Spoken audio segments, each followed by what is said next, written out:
नमस्कार, मैं हूं अंकित कुमार सिंह और आप देख रहे हैं किसान तक। पशुओं में बांझपन की समस्या आए दिन देखने को मिलती है और सुनने को भी मिलता है। कई पशुपालक जो बांझपन की जिन जिन जानवरों में बांझपन की समस्या हो जाती है उनको काफी नुकसान भी होता है। लेकिन इसे समझा कैसे जाए, इस बांझपन को कैसे जाना जाए और ये आखिर होता क्या है, इसको किस तरह से होता है और बांझपन की समस्या क्या बचपन से ही होता है या बीच में होता है, तमाम तरह पे हम आज इस वीडियो में आपको बताने का प्रयास करेंगे। और इसके लिए हमारे साथ हैं बिहार पशु विज्ञान विश्वविद्यालय के assistant professor doctor Alok Kumar. बांझपन एक विकट समस्या है दुधारू पशुओं में। इसके आप तीन बड़े कारण देख सकते हैं।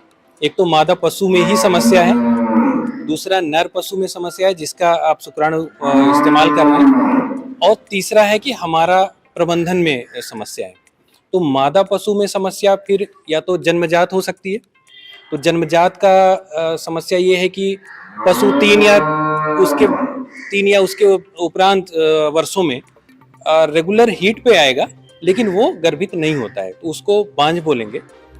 अब ऐसे बांझ पशु जो कभी भी एक बार भी उन्होंने अभी एक बार भी गर्भित नहीं हुए हैं, तो उनके 2 या 3 बार के गर्भधारण की प्रक्रिया करने के पश्चात अगर वो गर्भित नहीं होते हैं तो आपको किसी पशु चिकित्सक से उनको दिखाना होगा।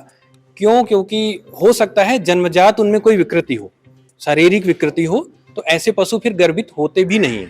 तो आप अनावश्यक उनके ऊपर अपना खर्च करते हैं, इकोनॉमी आप खर्च करते हैं, आप पैसे खर्च करते हैं। तो ऐसे पशु को आप जांच करा लें।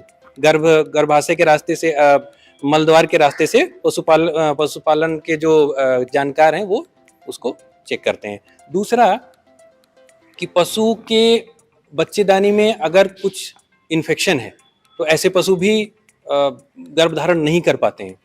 अब इन्फेक्शन है या नहीं है ये पता करने के लिए आपको उसका स्राव देखना होगा।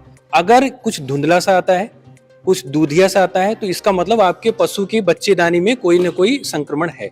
ऐसे पशु को गर्भधारण करवाना, इंसेमिनेट करवाना, जो आप पाल रखाना बोलते हैं हिंदी में, वो अगर करेंगे भी तो व्यर्थ जाएगा। इसलिए ऐसा प्रयास न करें। पहले उसको पशु चिकित्सक से उसका उपचार कराएं समुचित। जब तक संक्रमण बच्चेदानी से खत्म नहीं होगा पशु गर्भित नहीं होगा, तो इसलिए आप उसका प्रयास करें। दूसरा, आप जिस भी व्यक्ति से आप इंसेमिनेट कराते हैं, पाल रखवाते हैं, आपका जो शुक्राणु है वो अच्छी क्वालिटी का होना चाहिए। तो आप हमेशा किसी क्वालिफाइड जो इंसेमिनेटर है उससे ही आप गर्भित करवाएं। ऐसे में कुछ है सर कंपनी में कुछ ऐसी चीजें? कुछ हमारी जैसे एनडीडीबी है, उसके यहाँ से जो सीमेन आते हैं वो अच्छे हैं। एबीएस है, वो अच्छे सीमेन देती है, अमेरिकन ब्रीडिंग सोसाइटी। तो इस तरह के कुछ बहुत रेपुटेशन वाले फर्म हैं जो अच्छा सीमेन देती हैं, उनसे करवाएं। देखिए, सीमेन गलत नहीं होता है, लेकिन सीमेन रखने का तरीका गलत हो सकता है। सीमेन अगर किसी अच्छी लैब से है जहाँ पर उसमें शुक्राणुओं की संख्या जितनी जरूरत होती है उतनी है तो कोई समस्या नहीं होगी। लेकिन अगर समय पर आप सीमेन नहीं रख रहे हैं या आपके सीमेन बच्चेदानी में न जाकर किसी और अंग प्रत्यंग में चला जा रहा है तो वहां पर भी पशु बांझ हो जाएगा। तो बहुत सारे ऐसे केसेस देखे गए हैं। तभी मैं बार बार आपसे कह रहा हूं कि क्वालिफाइड होना चाहिए, उस व्यक्ति का क्वालिफाइड होना चाहिए जो सीमेन रख रहा है, जो लगा रहा है, उन दोनों को ही क्वालिफाइड होना चाहिए। प्रबंधन सबसे महत्वपूर्ण इसका पार्ट है। पहला तो खान पान का प्रबंधन। आप हरा चारा उसको दीजिए, जब भी अवेलेबल है हरा चारा देना होगा, भूसा देना होगा। 1/3 आपको दाना देना होगा। दाना इसलिए चूंकि जो दुधारू पशु हैं वो बहुत ज़्यादा दूध देते हैं और दूध से उनके प्रोटीन और बहुत सारे मिनरल्स का लॉस होता है। तो वहाँ पे आपको समुचित, आप हमारे विश्वविद्यालय से भी पता कर सकते हैं कि कितना दाना, कितना हरा चारा, कितना भूसा। चूंकि समय का उपलब्धता कम है तो इस वजह से हम उस चीज़ों पर नहीं जाएंगे, लेकिन संतुलित आहार बहुत ज़्यादा जरूरी है दुधारू पशु के लिए। दूसरा, जो प्रबंधन की बात करें तो रख रखाव।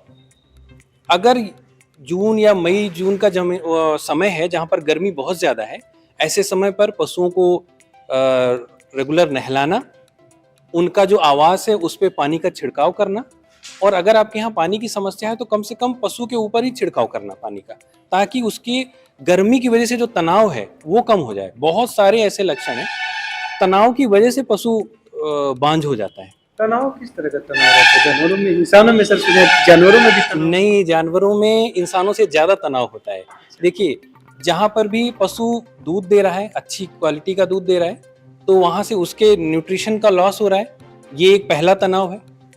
क्योंकि आप चारे के माध्यम से उतना न्यूट्रिशन नहीं दे पा रहे हैं, कहीं ना कहीं वो अपने शरीर से कुछ आपको दे रहा है, तो तनाव होगा ही होगा।